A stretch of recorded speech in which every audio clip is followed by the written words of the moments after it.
नमस्कार दोस्तों, मैं जितेंद्र शुक्ला जितेंद्र इवेंट के यूट्यूब चैनल पर आपका स्वागत करता हूं। उम्मीद करता हूं आप लोग अच्छे होंगे। आज सीडीपी के 2011 के प्रीवियस ईयर पेपर्स में हम लोग सॉल्व कर रहे हैं, तो मात्र 10-10 मिनट में 10 क्वेश्चन लगवाते हैं। तो आज ये तीसरा पार्ट होगा।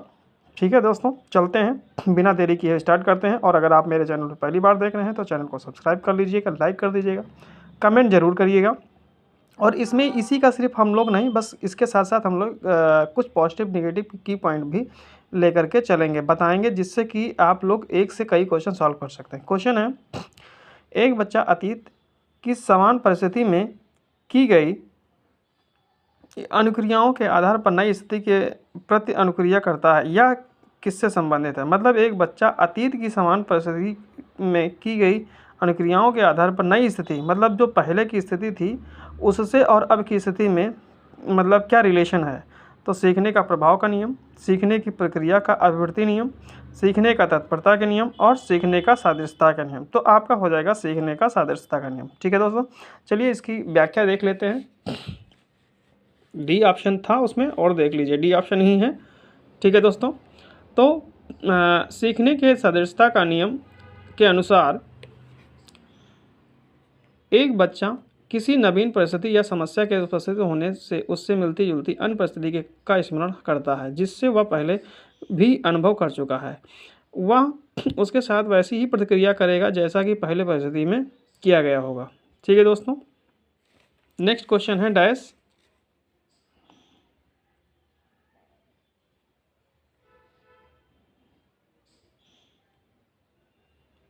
ठीक है, नेक्स्ट है, डैश प्रतिभाशाली होने की स्थिति नहीं है दूसरे के साथ झगड़ना, अभिव्यक्ति की में नवीनता, जिज्ञासा, सृजनात्मकता, विचार। यानी कि जो प्रतिभाशाली जो बच्चे होते हैं वो संकेत नहीं है, किसके नहीं है? दूसरों के साथ झगड़ना, मतलब किसी से लड़ाई झगड़ा करना, ये उनका उद्देश्य नहीं होता है। ठीक है, तो पहला सही हो जाएगा। यानी प्रतिभाशाली बालक जो होते हैं समर्थकों के साथ सौहार्दपूर्ण व्यवहार करते हैं, उनका सहयोग करते हैं और उनके साथ सामंजस्य स्थापित करते हैं, ना कि दूसरों के साथ झगड़ा करते, मतलब दूसरे की सहायता करते हैं। और उनका जो, जैसे मान लो कोई दूसरा भी बच्चा है जिसको समझ नहीं आता है तो उसको समझा देते हैं, चाहे वो मैथ का क्वेश्चन हो, किसी का हो, जिसको जो चीज़ उसको समझ में नहीं आती है तो वो मतलब सौहार्दपूर्ण व्यवहार करते हैं, यानी कि समझाते हैं।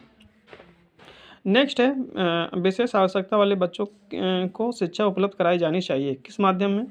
विशेष विद्यालयों में विशेष बच्चों के लिए विकसित पद्धतियों द्वारा, विशेष विद्यालयों में शिक्षकों द्वारा, अन्य सामान्य बच्चों के साथ। तो बेटा भाई दोस्तों, ये जो है अन्य सामान्य बच्चों का, विशेष आवश्यकता वाले बच्चों को शिक्षा उपलब्ध कराई जानी चाहिए। मतलब अगर विशेष, मतलब जैसे कोई विकलांग है बच्चा, या कोई प्रॉब्लम है, नहीं बोल पाता है, या कुछ ऐसा है जो नहीं कर सकता, तो उसको विशेष बच्चों के साथ विकसित करने की नहीं, उसको अन्य सामान्य बच्चों के साथ करना चाहिए, जिससे उसको ये ठेस ना पहुँचे कि हाँ जो है उसको कुछ नहीं आता है, या मैं इस तरीके से विकलांग हूँ, या कुछ निगेटिव थिंक नहीं आनी चाहिए।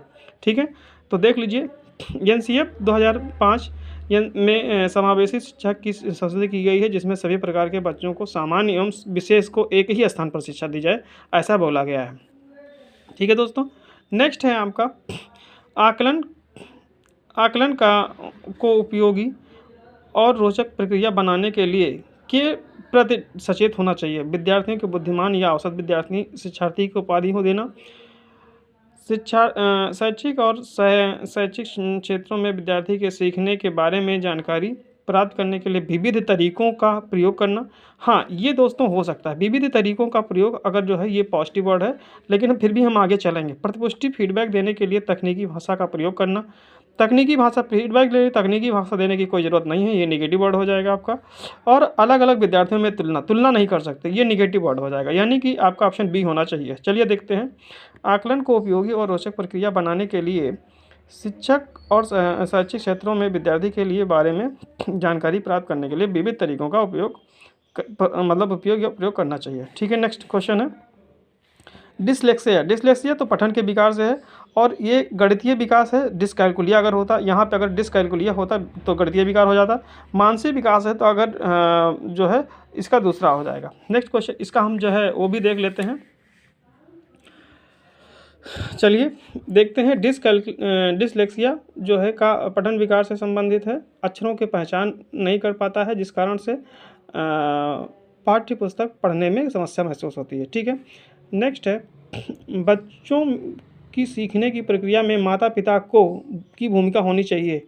सहानुभूतिपूर्ण, देखिए सहानुभूतिपूर्ण बच्चों की सीखने की प्रक्रिया में माता पिता को भूमिका होनी चाहिए, तटस्थ होनी चाहिए, अग्रोन्मुखी होनी चाहिए, सहानुभूति। अब आप लोग बताइए इसमें, एक सहानुभूत, लेकिन बच्चों को दिखाने में सहानुभूत नहीं होनी चाहिए थी, यानी कि आपका अग्रोन्मुखी होना चाहिए। ठीक है, सहानुभूति दिखा करके हम नहीं कर सकते हैं, नहीं सिखा पाएंगे। फिर बच्चों की सीखने की प्रक्रिया माता पिता को अग्रोन्मुखी भूमिका निभानी चाहिए तथा उन्हें अच्छा करने के लिए प्रोत्साहित करना चाहिए, मतलब मोटिवेट करना चाहिए कि हाँ जो है आप ऐसा कर सकते हो, ऐसा नहीं है कि आप नहीं कर सकते हो, निगेटिव चीज़ें नहीं बतानी चाहिए, बच्चा जल्दी सीख जाएगा। नेक्स्ट क्वेश्चन है, आपका विकास कभी नहीं समाप्त होने वाली प्रक्रिया है, यह विचार किससे संबंधित है? तो निरंतरता का सिद्धांत, एकीकरण का सिद्धांत, अंतःक्रिया का सिद्धांत और अंतःसंबंध का सिद्धांत। तो निरंतरता का मतलब होता है लगातार।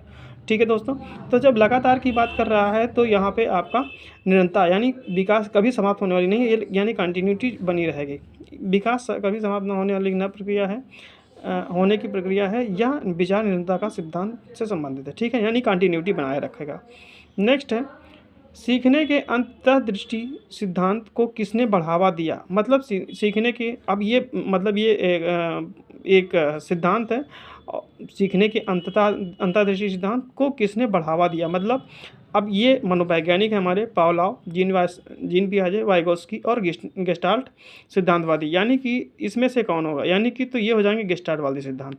अब यहाँ से एक चीज़ चारों का मैं और एक्सप्लेन कर दे रहा हूँ। पावलोव जो है कुत्ते पे आविष्कार किया था, वाइगोस्की ने सामाजिक संस्कृति का सिद्धांत दिया था, जीन पियाजे ने बालकों के 4 अवस्थाएं बताई थी। गेस्टाल्टवादी सिद्धांत जो है इसका आंसर हो जाएगा। ठीक है, नेक्स्ट चलते हैं हम लोग, इसका ऑप्शन भी देख लेते हैं। सीखने के अंतर्दृष्टि सिद्धांत को जर्मनी के गेस्टाल्ट सिद्धांतवादियों ने बढ़ावा दिया था। गेस्टाल्ट वर्ल्ड में जो है मैक्सिमर वर्दीमर आते हैं और इसके साथ साथ कई और थे, 3-4 मनोवैज्ञानिक और थे। जब एक जो है एक और वीडियो बनाऊंगा जिसमें पूरा मनोवैज्ञानिक को लेकर के कौन ने किसने क्या कहा था सारी चीज़ें बता देंगे। नेक्स्ट, आपका निम्नलिखित में से किस अवस्था में बच्चे अपने समवयस्क समूह के साथ सदस्य हो जाते हैं? मतलब किस अवस्था में, जो ये अभी इसमें आप ये बोल सकते हो कि जो जीन पियाजे ने दिया था 4 अवस्थाएं, उनमें से आपको बताना होगा कि हाँ किस अवस्था में समवयस्क सक्रिय ग्रुप में मतलब रहने लगते हैं। तो प्रौढ़ावस्था तो नहीं हो सकता, प्रौढ़ावस्था तो ज़्यादा एज हो जाएगी।